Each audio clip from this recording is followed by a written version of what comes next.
And they say, well, if I gave you $1 million, would you kill somebody? And they go, no. And they go, $10 million. And now normally, there's some dude in the audience puts his hand up for 10 million. Yeah, I'll top somebody for 10. Okay, what about 100? And then I get a few more hands. $1 billion. Think of all the good you could do with $1 billion. Be better tomorrow because of what you do today. To the Fallible Man Podcast, your home for all things man, husband, and father. We provide content to help men become the men they want to be. My name is Brent, and I am the Fallible Man. And on today's show, I have with me Brett Jones of the Warrior Podcast. Or sorry, let me correct that. The Warrior Men Podcast. I'll get that right yet, Brett. Brett, thank you for joining us all the way from the far side of the world from us in Australia. It's great to have you on the show. Brent, thank you so much for being here. Very excited to talk to you and certainly talk to your audience as well. Thank you. Getting ready for the show, I was enjoying your website and your YouTube. You have some great videos on YouTube, by the way. I really have enjoyed watching some of those in the last couple of days to kind of get a feel for what it would be like to talk to you. So I wish you all the success as a fellow YouTuber. You deserve a lot more viewership there, for sure. And I saw you have multiple podcasts going on. Is that correct? You have not only the Warrior Man podcast, but you have the Relationship Warriors podcast? Correct. So we started working with men and women. And we've been doing that now for just on 20 years. So we have the Relationship Warrior, which is our main website. And then we branched out into Warrior Man. So we run a particular event for men. And we just found, Brent, a need for that in the current world that we're living in the culture that we're living in now. I think from what happened last century, where effectively men became suppressed and men became something that we're not. Culturally things changed, and it leaves a gap. And I think there's a basic instinct in men and women that we tend to now ignore in our culture. And we saw that we needed to address that directly to men to help. So we're doing a lot of work with men and women. We came up with what we call a communication code between men and women, because most of the problems that come up in relationships are invariably a problem of understanding, the communication differences between men and women. I'm gotta admit, I'm a little jealous. I was looking through your website, and you have a tremendous website with incredible stuff. It looks like you do conferences and stuff too. But before we dive all the way into that, guys, let's put the reins on for just a second. Brett, I don't do full-blown introductions because I could read your accolades all day long, but that really doesn't communicate anything to anybody anymore. So will you tell my audience, who is Brett Jones and why are you here today? What are you about? Oh, geez, that's a long question. It's a bit like before the podcast, I asked you, why you started. So my journey started 35 years ago after I built a $400 million company. And unfortunately, that collapsed. But more unfortunately, at the same time, I lost my marriage. My marriage went with it. And I had 4 kids, and it was a very traumatic time in my life, as you can imagine. And out of that, I decided that I needed to change things about myself, because it was like, how did I end up here? Like, I thought I had it all together. I had this massive company, living in the best houses, in the city, 4,000 acre farm to go to on weekends, private jets, the whole thing. And then it was like it all disappeared. So how did I end up at this place? And I wanted this personal development journey to sort of answer that question. But as part of that, I got to see that, yes, I had created that, and I needed to change things about myself, because I was great in 1 or 2 areas of my life, which was business and producing income, and great in fitness and health, because I was a black belt in karate. But I realized that I wasn't great when it came to relationships and family, kids. And I was a good father, but I was a terrible husband in that I was totally focused on my business. So I really wanted to change that about myself. And I did.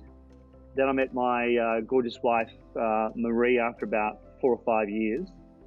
And we decided to go on another journey. We actually worked for a while and then sold everything that we had put the money into investments, and went sailing around the world for 3 years. And that experience only does something to you. It changes you as a person. You know, sitting in the middle of the ocean, 3,000 nautical miles from anywhere, staring up at the stars is quite an experience. And in doing that, I got perspective on myself. I think I got perspective on life, wrote a few books, came back and wanted to make a contribution. So Marie and I started up what now is Relationship Warrior. And we wanted to do that to assist other people that ended up in the same position that we did, which is we realized that after World War I and World War II, we had a divorce rate prior to that of about 10% in the States and in Australia and most Western countries. And then it leapt to like 40% after World War II. So there was a huge demographic change that happened. And when you think about it, during that period, we saw a level of slaughter around the world that we've never seen before in human history. And most men, Brent, were away in the war, dealing with the slaughter that they saw. And I think there's a great scene in Steven Spielberg's Saving Private Ryan, where, you know, the lieutenant who's in charge of the platoon, they just fought this battle with some Germans, and they're in some foxholes, and he just idles himself away from his troops and just breaks down crying. And Tom Hanks plays the part, and he plays it very, very well. And then he gets himself together and then comes back, and, you know, he's back on as a lieutenant. But prior to being a lieutenant, he was a school teacher. So men had to deal with that. And they came back, and we probably call it PTSD now, but there was no such name back then. So they came back having to deal with what they'd been through. And literally they learnt to go out to kill like that, you had to shut down your emotions. There was no other way of handling it. But when they came back, they were now conditioned after 3, 4, 5, or 6 years of it. Meanwhile, at home, the women had to deal with everything. They had to deal with the kids, the house, the groceries, fixing stuff around the house, go into the factories, build the war machine. Someone had to do it. And they learnt to deal with everything. And what we've seen now over 20 years of doing this work is that we have got locked into those modes. The baby boom generation modeled that behavior, which is what we do as young kids. And then they became it. They started living like that. So men have learned over now 2 generations to close off. We call it putting on a chest plate. And women find it extremely frustrating because women's brains are all designed to read emotion. So when a man has a conversation, we're talking about fact, and she's looking to get emotional content from that conversation. But if we're in that mode and we're shut down, we've got a chest plate on, they can't read that emotion. So they find it very, very frustrating. And what it does is it places emotional burden back on her. So most men don't know how to break out of that mode, to get to be fully alive, to get to be the full expression of what we're capable of as a man in this world. And that's why I say that, you know, most men now are suppressed. We're living a life at a level of 50 or 60% of what we're capable of doing, Brett. And I don't know about you, but I'm over it. So I've written a book called Warrior Man Crucible. It's part of the event that we run, where we help men break out of that mode into their full potential as a man. So we know from science that when we break out of that mode, our testosterone levels go up by 40%. That's like, a it's lot. Huge. It's massive. That's big. And that has an immediate effect on if we're feeling down or flat or depressed. That has an immediate effect on that. Immediate. Equally, we know from science that if you're in an intimate relationship with a guy and he knows how to do this, then her oxytocin levels, which is the connector hormone, go up by 30%. And we can take a blood sample and scientifically measure this. So that has an immediate impact on communication. Suddenly he's very present, he's very there, and she can feel that more importantly. And people tend to ignore this stuff. And I'm a bit of a geek, so I like the scientific background stuff to, why things work and why things happen. And like some of the university tests they do, I don't know how they get these dudes to do this stuff. But anyway, they got a bunch of women. And I know this sounds a bit weird, but they got them to smell men's t-shirts. Yeah, you did. Okay, cool. And they picked the t-shirt they liked the best, and they were attracted to the best. And then they matched up that t-shirt, and what they found is women picked the t-shirt that most closely aligned with their father's DNA. So it's not just behavioral, it's also there's pheromones, there's other stuff going on here that we tend to ignore when it comes to communication between men and women. You know, John Gottman out of Seattle did some great research, 3,500 couples, and isolated a couple of these things that I'm talking about as the predictor of a divorce. And when we recognize what men and women actually need, and we're the same, right? We're equal. Like my wife can do whatever I can do now, but we're very different. Men and women are very, very different in terms of what we need in terms of communication. You know, men, we love to have our wives back us up and go, great job, really appreciate you doing that. That's something that men just really, really enjoy. Women are like, I don't get it. But equally, you know, women need focus, they need attention. And when we know how to deliver that in the right way, they feel full, they feel filled up. And those basic differences between us, if we ignore that in communication, you're on the road to divorce. And I'm saddened, like literally, I mean it. I'm really saddened that I see so many couples using divorce as a tool to solve the problem of a lack of communication. Well, we've made it easy. Used to divorce had a stigma about it, right? It was looked down on. It was kind of taboo. It's become so commonplace acceptable. That was one of the things I was looking for when my wife and I were first together, was we both had foundations of divorce wasn't an option, right? Yep. We went into the marriage with divorce is not an option. That's not something either of us believe in or agree with. We can work through it. But that's not the general attitude now, because we've taken off the stigma, and now it's like, oh, well, I'll just get a divorce if it's not good. Like it's... Yeah, exactly. I'll change my shoes, you know. Yeah, it has... I think, you know, Sarah just said, it has to be taken off the table as an option, because this is the only generation, this is the first generation, in fact, where we're now staying together for the quality of the relationship. And as men, women want us to lead. That doesn't mean control them. That doesn't mean tell them what to do. What it means is emotionally to take on the responsibility. So if you saw our work, you know, we talk about the concept of the kingdom. Yep. So 6 main areas. Treasury, looking after income production, but also investment into assets. So assets grow, produce more income. Those 2 areas are really important to keep the kingdom, and the kingdom is our lives together, safe. Treasury is really important. Dojo, fitness and health. You need to be fit and you need to be healthy to be able to look after the kingdom, your family. We need our mindset to be great. Thank you.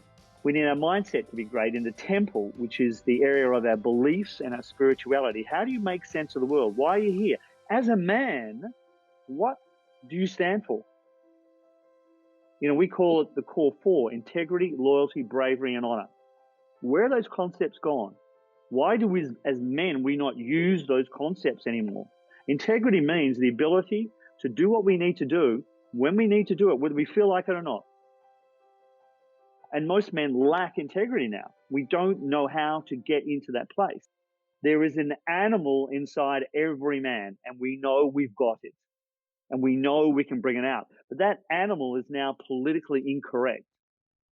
And it should be, if we're using it as per your t-shirt, if we're using it in a toxic way, absolutely. But the thing is, we can use that animal in a God-given way, as power, as men, to lead. And when we know how to do that in the area of what we call the temple, we're leading our families. And we need men to lead. We need to be leading in our families. Then you've got the area of what I call the heirs, which is our kids. What legacy are we passing on? What values do we want our kids to adopt? If we want them to adopt them, as we all well know with kids, you can't tell kids what to do. But if we show them what to do, they will model that from us. If we want them to have integrity, we need to be displaying integrity, and they will model that from us. The area of the boudoir or the bedroom, what's going on in there? So I meet so many men now, and they're just not interested in making love to the wife. That's really sad, because it's like a God-given area of our life that can light us up.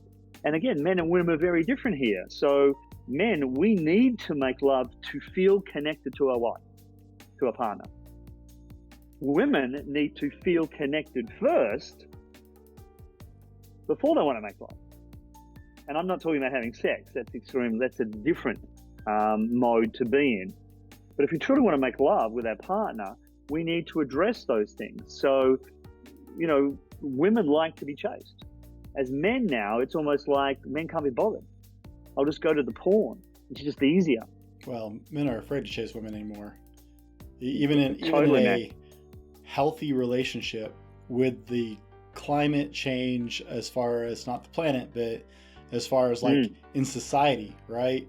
The Me Too movement, men being arrested and going to jail, who they're later exonerated. And I would never defend bad men who do bad things. All right. I absolutely. No tolerance for those people. I don't consider them men.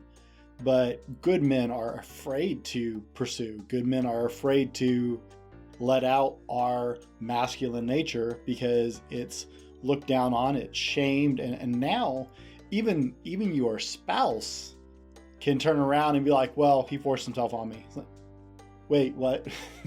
Time out. Look, and there's a marriage here. Absolutely. In that area, sometimes women will simply do it to shut him up. But there's a difference between, as you say, being in what I would call, the prince state compared to a king state. So if you're in prince, you'll chase her. And then she doesn't want to make love. Then he'll go into this sulky, silent, shitty mood, which is not masculine at all. It's just being a freaking prince and expecting that she's going to produce it when you want it. No, man, that's part of the chase. That's part of the pursuit. That's where you got to man up, and you gently keep pursuing her until she's ready.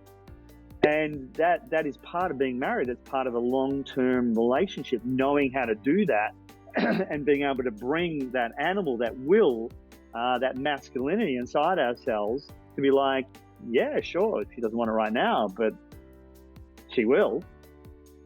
And then, just keep on going in a nice, gentle, playful way with her, which she'll love, knowing those skills that I never had 35 years ago, because I was certainly that toxic man. I was just totally devoted, and most men are now. So because we don't have these skills anymore when it comes to these other areas of the kingdom, and what I learned, Brent, was if I fail when it comes to treasury, that's going to affect my relationship. If I'm not handling the kids well, that's going to affect my relationship.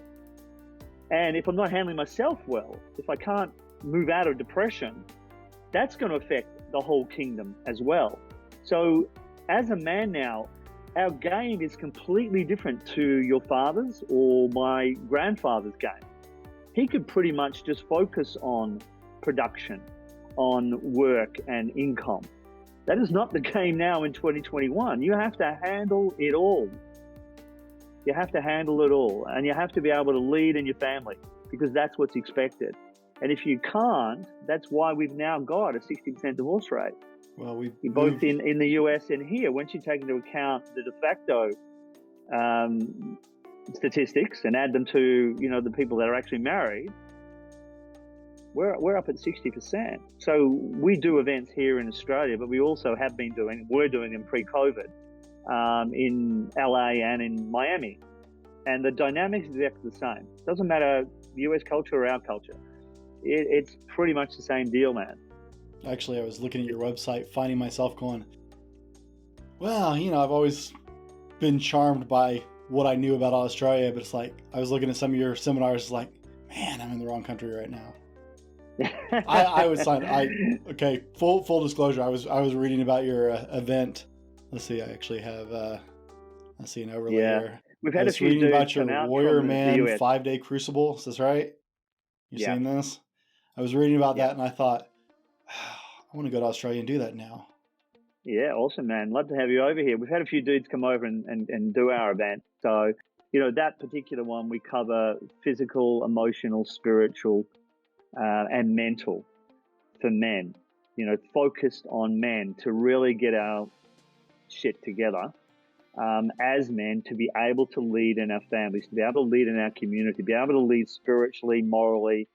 We just have to do that now. There is no other option. The only option that is available to men when we don't have these skills seems to be quit.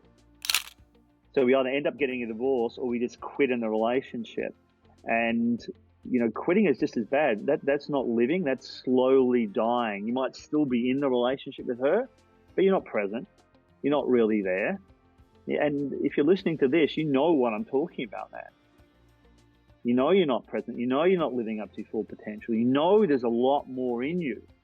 But through the culture, through events, things that have happened to us, and through role models that we've had, we live this half-baked life as men.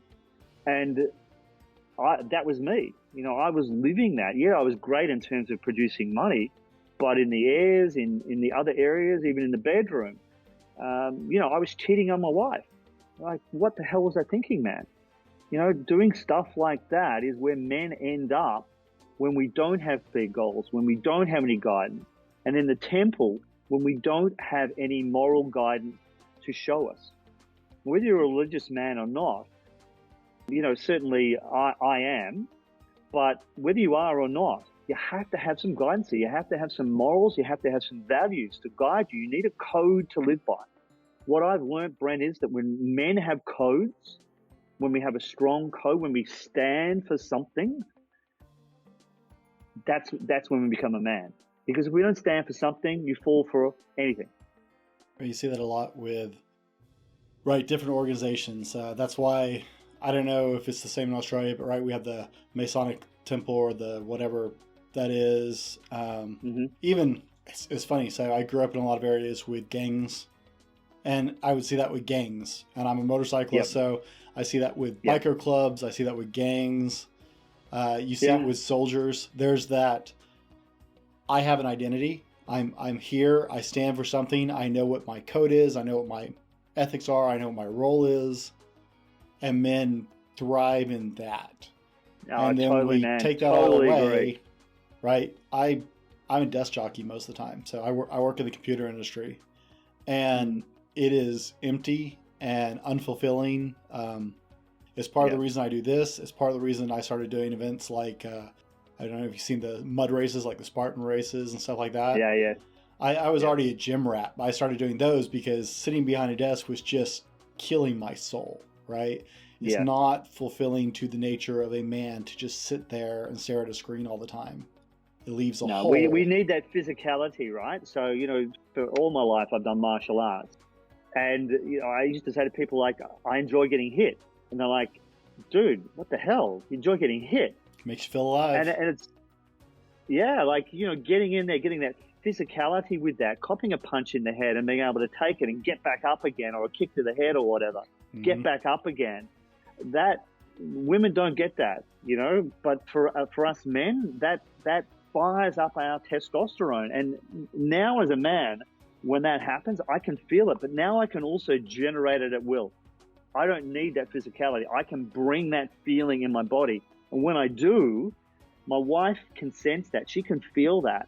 And one of the dynamics is that when we're like that, when we can bring that, she immediately feels safe. So women are wired to security and safety of millions of years of evolution.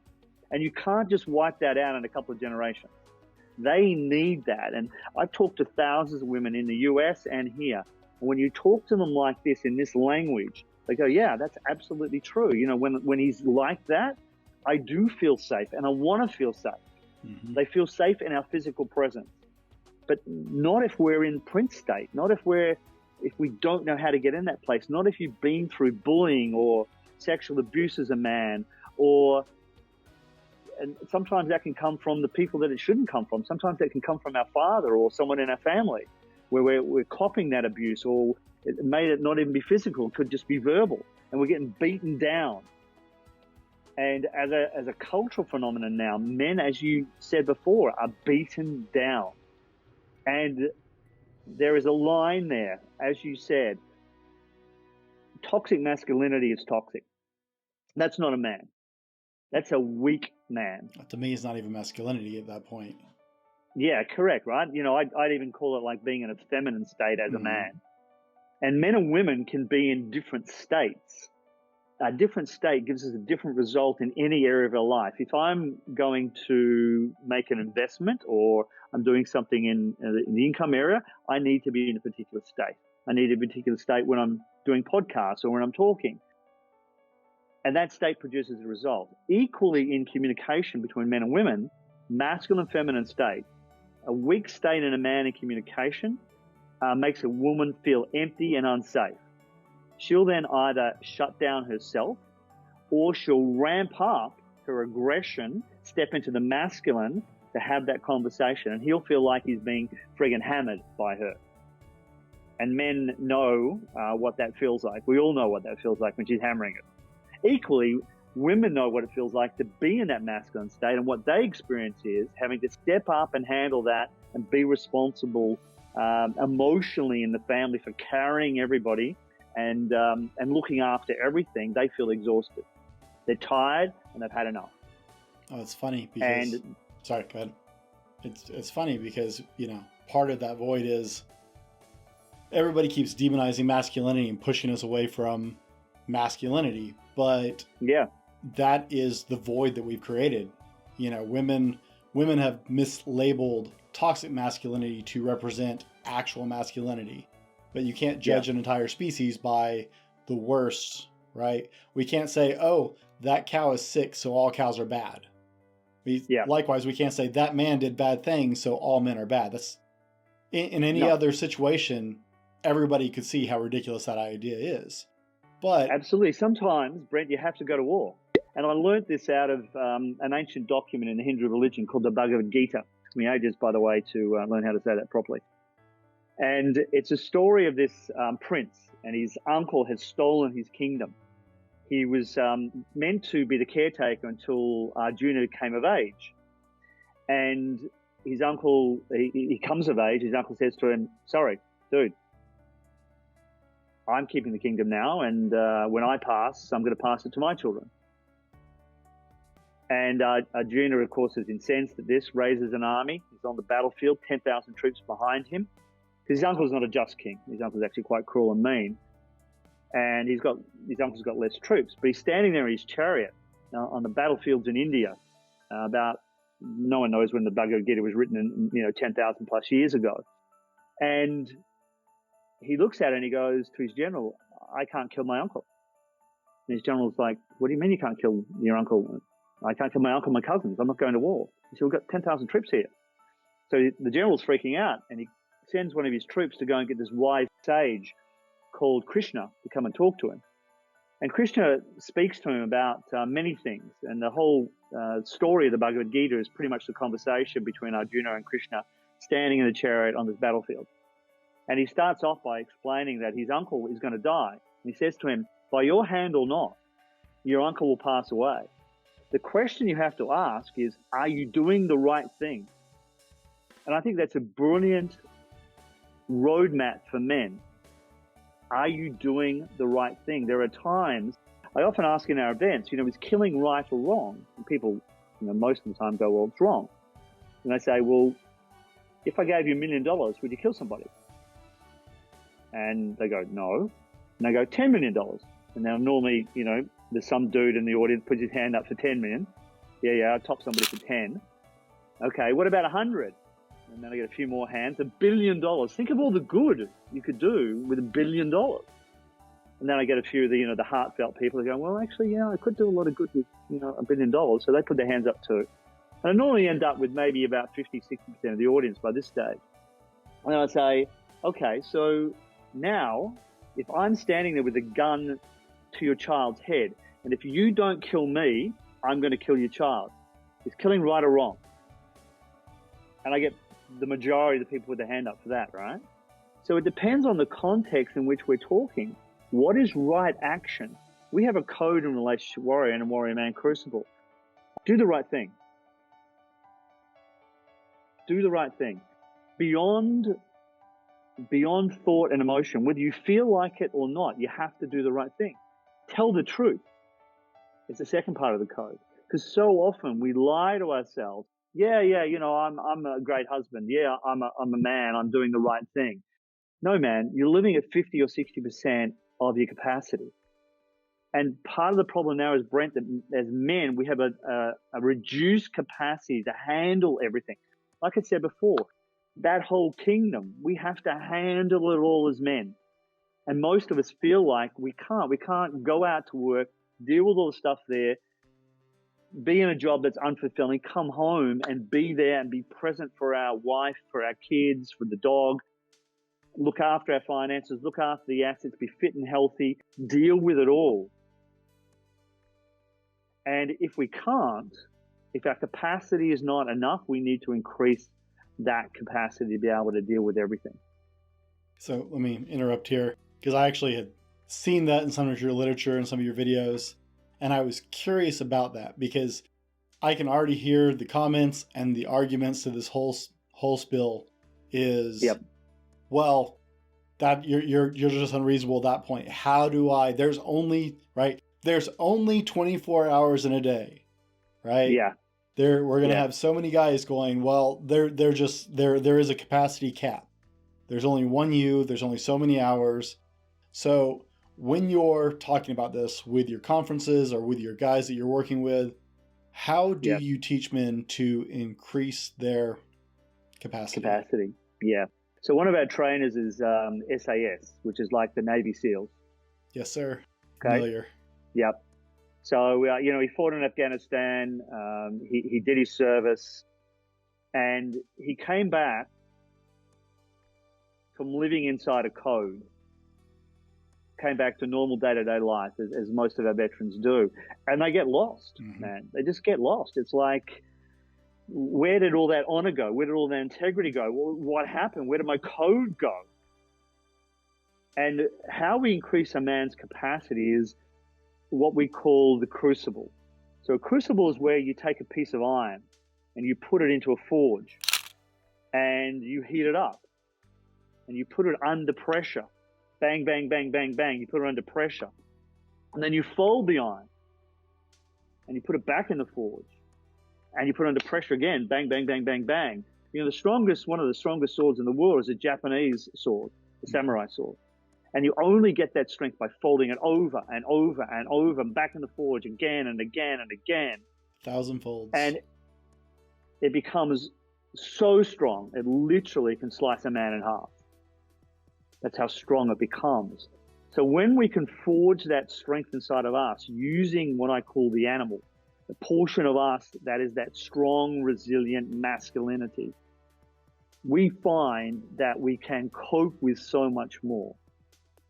She uses 28,000 words per day. She has 5 areas of her brain, 5 language centers that light up on a brain scan when she's talking or communicating or listening. We've got 1. We use on average 7,000 words, so a quarter of the words per day. Just in that area, man, we've got a reduced capacity to be able to listen to her and take in all that. That's where women are talking to us and they can see us glazing over as they're talking to us. We go into that nothing box place that I talk about, right? Where we're just tuned out. We might be here, but we're not totally present. And increasing our capacity to be present, to take on those words, because again, scientifically, we know that a woman de-stresses by talking. Men, we're the opposite. We de-stress by not talking. Oh, yes. Oh, yes.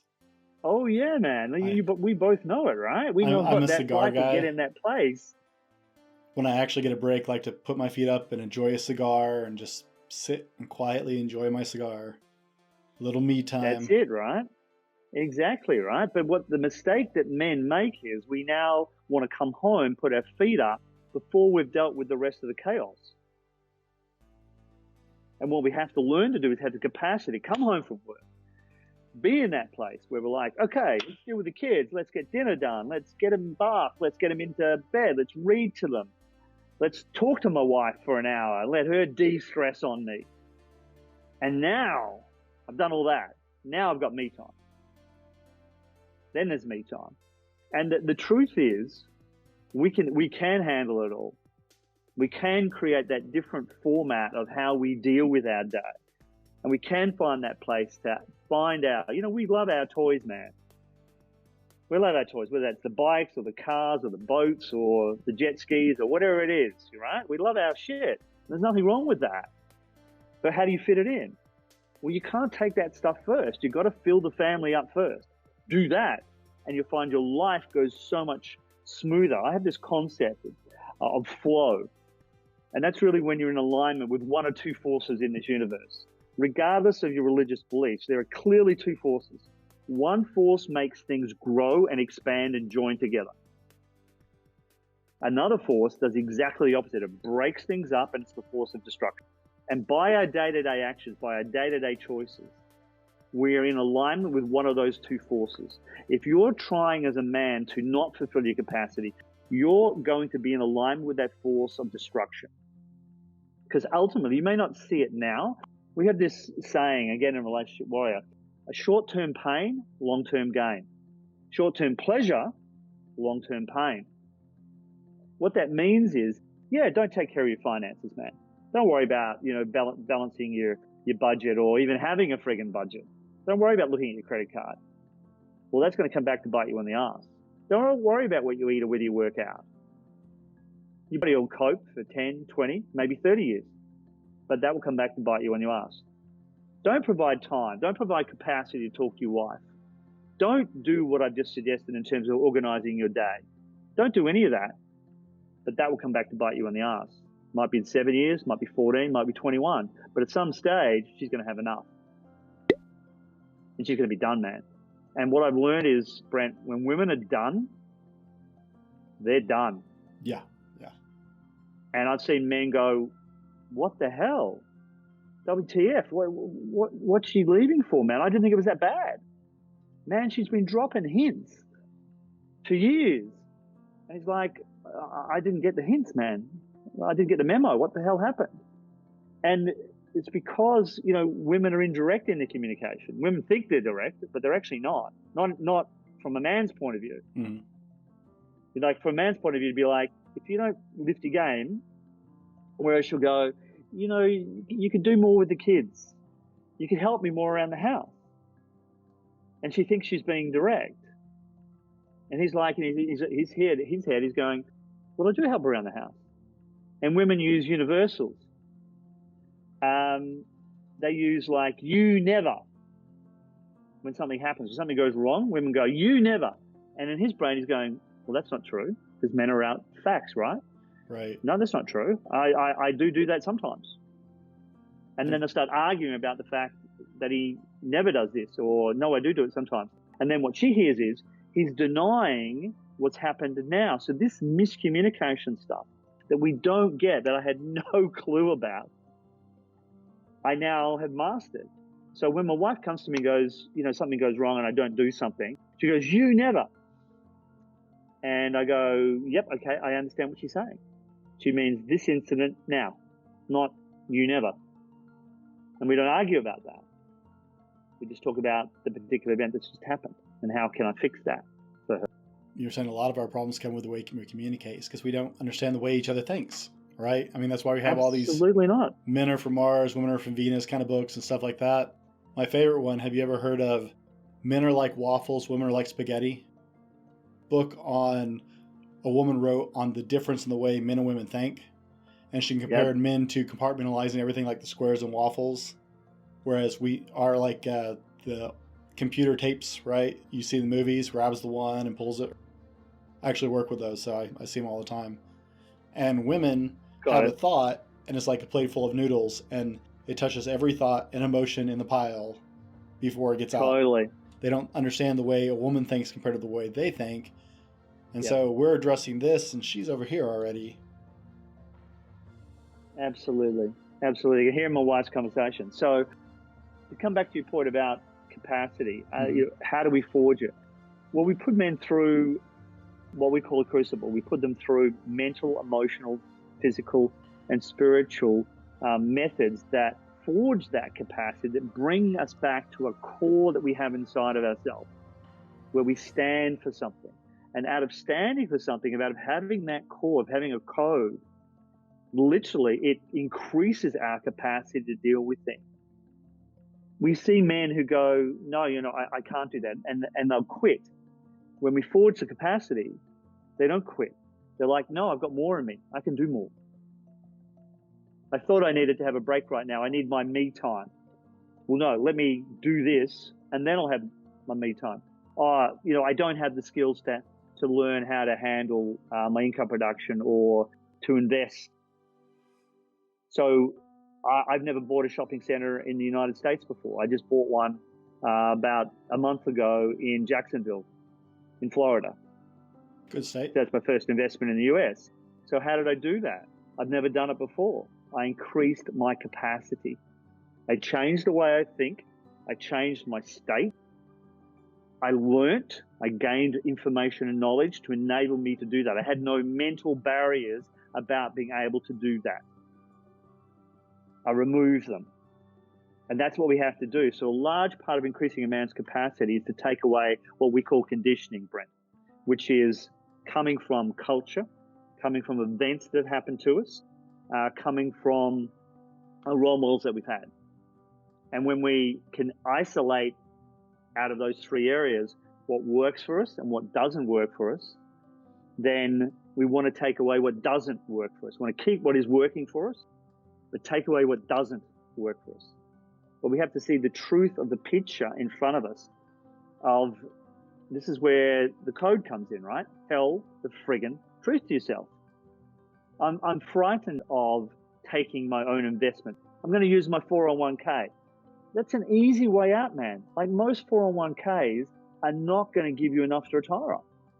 That's the truth, both in the US and Australia. Most people are going to retire without enough money to retire on, simply because they go, I'm not certain in myself, so I'm going to hand it to some other dude to look after. If he was any good at what he was doing, he wouldn't be looking after your 401k. He'd be investing his own money. That's the truth about the system. I'm going to leave education up to my kids. No, dude. That education system is screwed. That education system doesn't work. Most CEOs of the largest companies in America did not complete college, did not complete university. That's the truth about the systems that we live in.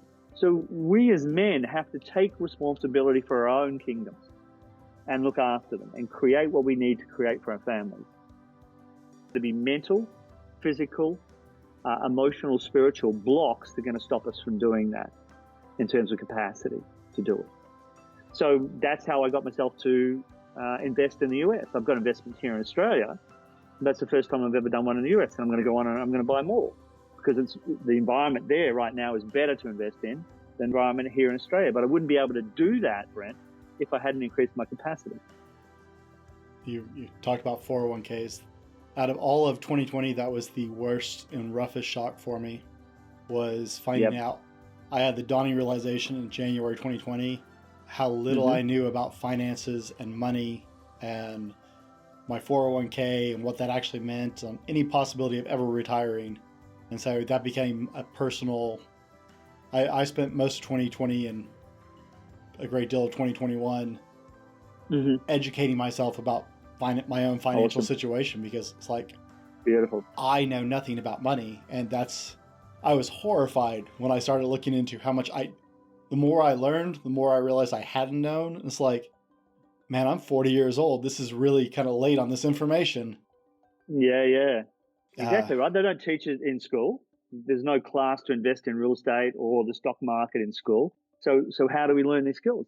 The only place we can learn the skills is take that responsibility on ourselves, like you, to go and learn those. But if I'm a man and I believe I've got this limited capacity because that's what the culture has taught me, that's what the conditioning has shown me, I can't do it. I can't go and do it. And the truth is, the strategies on how to do it are actually really simple. I say that to accomplish anything in life, 20% is the strategies, 80% is the state from which we're coming from. So people said to me, you can't sail around the world.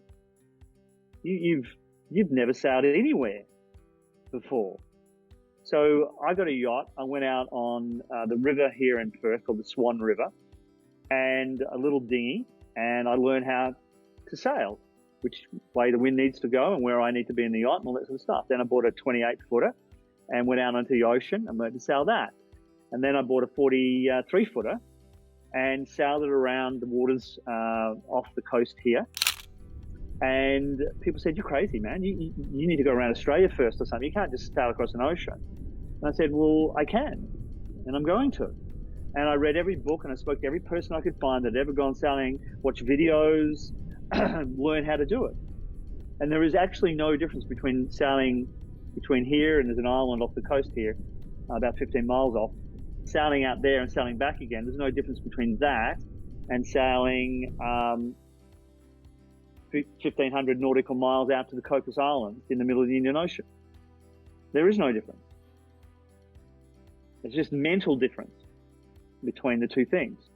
So we can learn to change our capacity, mental, physical, emotional, spiritual, to enable us to do whatever we need to do as a man to look after our kingdom.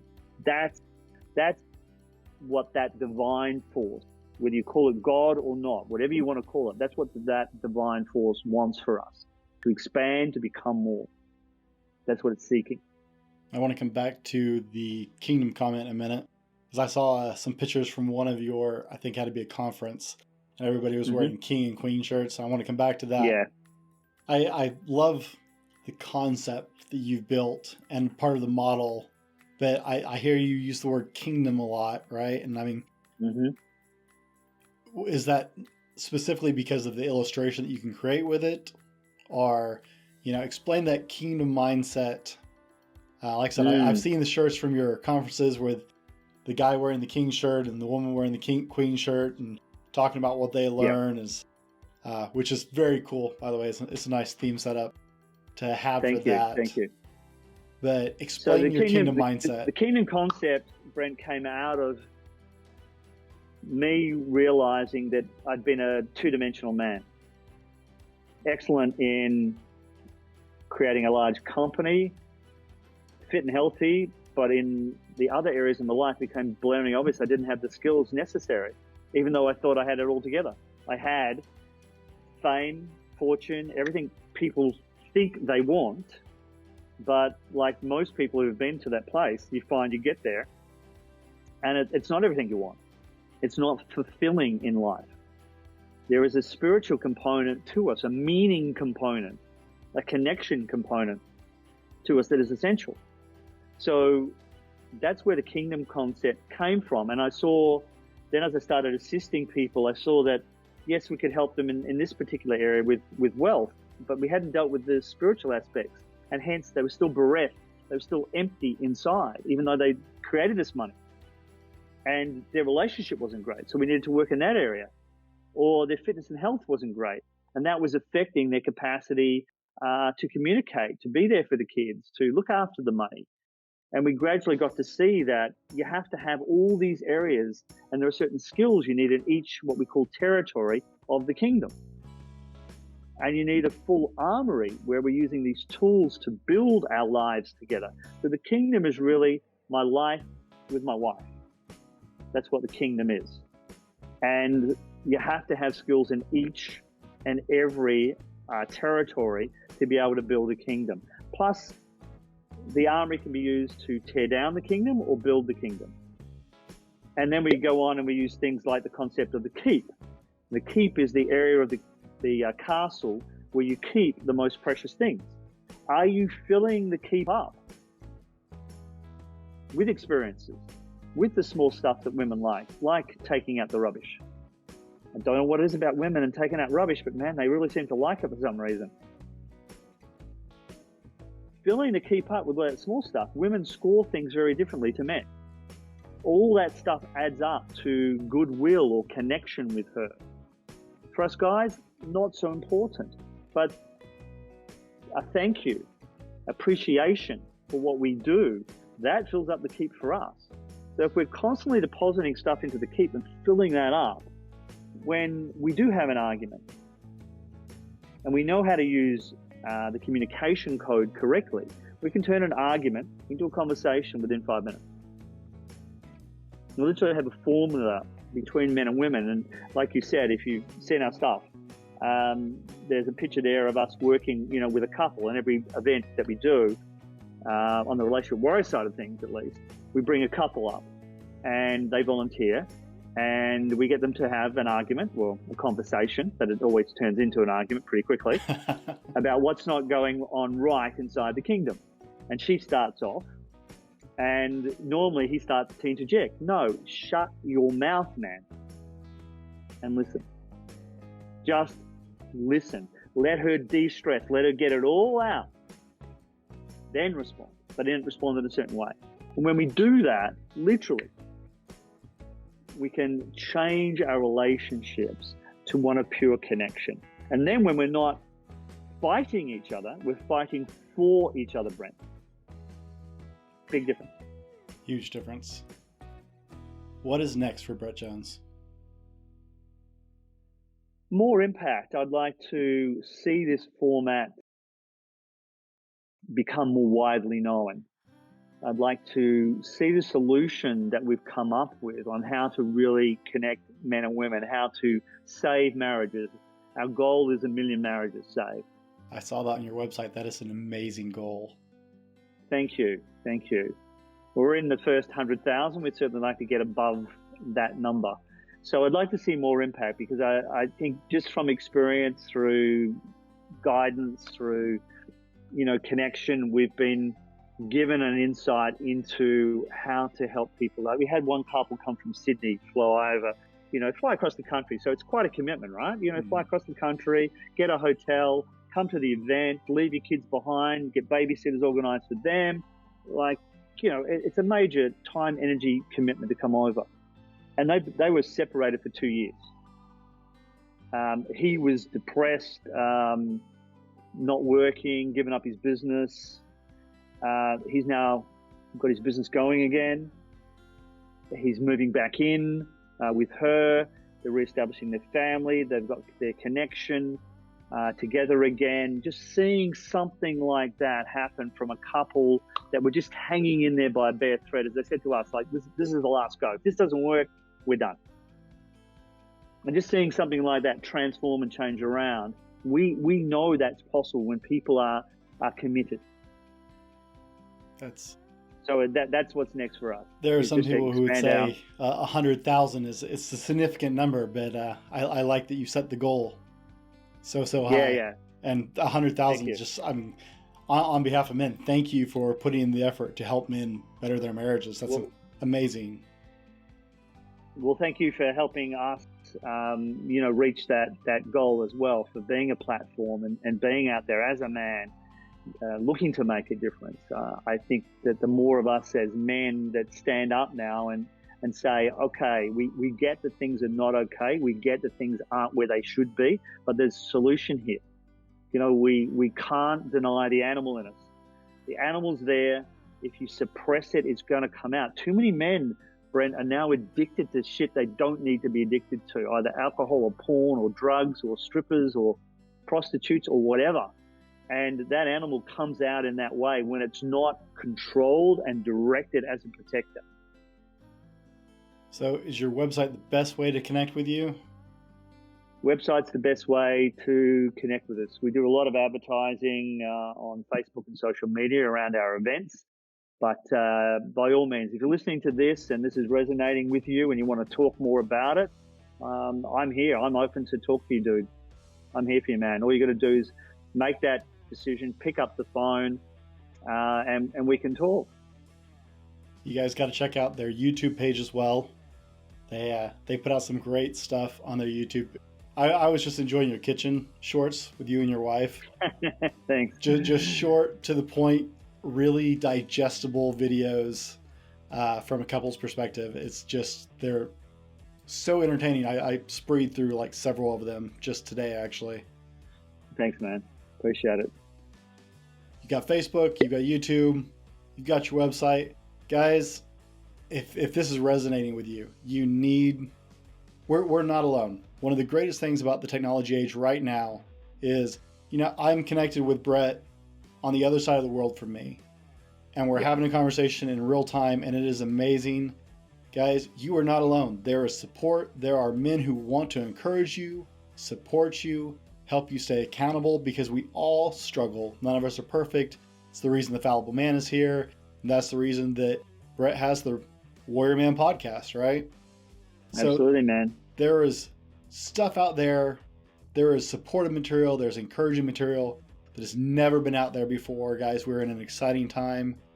Brett, thank you for being on the Fallible Man podcast and spending some time with us. Brent, brother, I appreciate you very much, and thank you so much for being here. It's been a great conversation. Guys, be better tomorrow because of what you do today, and we'll see you next time. This has been the Fallible Man podcast, your home for everything man, husband, and father. Be sure to subscribe so you don't miss a show. Head over to www.thefallibleman.com for more content and get your own Fallible Man gear.